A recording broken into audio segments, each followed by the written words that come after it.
નડિયાદમાં station road પર આવેલ મોબાઈલની દુકાનમાં લાખો રૂપિયાની ચોરી થતાં ચકચાર મચી જવા પામી છે। નડિયાદ સ્ટેશન રોડ પર આવેલી જેકે મોબાઈલની દુકાનનું તાળું તોડી તસ્કરો દુકાનમાંથી 172 જેટલા મોબાઈલ જેની કિંમત રૂપિયા આશરે 24 લાખથી પણ વધુ થાય છે તેની ચોરી કરી ફરાર થઈ ગયા છે। આ ચોરો સીસીટીવીમાં કેદ થઈ જતા પોલીસે હાલ તો સીસીટીવી ફૂટેજના આધારે તપાસ હાથ ધરી છે, પરંતુ નડિયાદ શહેરના મેઇન રોડ એવા ધમધમતા સ્ટેશન રોડ પર આટલી મોટી ઘટના બનતા મોબાઈલના વેપારીઓમાં ફફડાટની લાગણી વ્યાપી છે। ચોરીનો બનાવ બનવાની વાત વાયુવેગે શહેરમાં પ્રસરતા લોકોના ટોળે ટોળા જોવા ઉમટી પડ્યા હતા। આ ચોરીનો બનાવ બનતા મોબાઈલ માલિકે શહેર પોલીસને જાણ કરતા શહેર પોલીસની સર્વેલન્સ ટીમ સહિત ઉચ્ચ અધિકારીઓ ઘટના સ્થળે પહોંચી સીસીટીવી ફૂટેજની મદદથી વધુ તપાસ હાથ ધરી છે।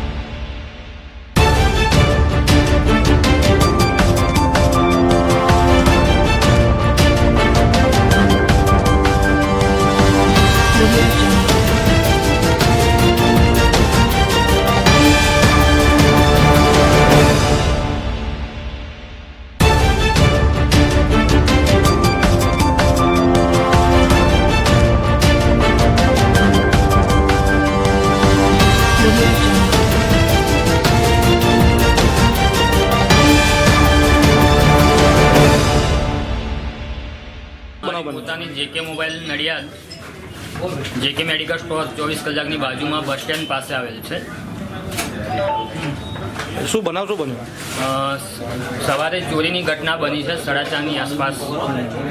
તમને કેવી રીતે જાણ થઈ? મારા સ્ટાફે સવારે રોજના નિત્યક્રમ પ્રમાણે 10 વાગે જેકે મોબાઈલ ઓપન કરવા માટે આવ્યા હતા અને એક સાઈડનું લોક ઉગાડવું હતું, જેથી કરી અમે અમને જાણ કરેલ ને ત્યાર પછી અમે અંદર બધા જોવા માટે આવેલા તો સ્ટોક દરેક કંપનીનો જેવા કે સેમસંગ, ઓપ્પો, નોકિયા, જીઓની આઈફોન હતા, એમ ટોટલ મળીને લગભગ 30-35 લાખ રૂપિયાની ફોનની ચોરી થયેલી છે। બીજું શું અન્ય કોઈ વસ્તુ ગઈ? ના, બીજા કોઈ વસ્તુ લઈ ગયેલ નથી। દરેક ફોન અહીંયાથી ખાલી કરીને લઈ ગયા છે। ટોટલ કેટલા ફોન ગયા એવું લાગે?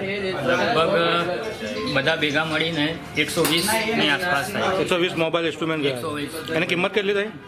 30-32 લાખ રૂપિયા સુધીનો અંદાજ થાય છે અત્યારે। પોલીસને જાણ કરી તમે?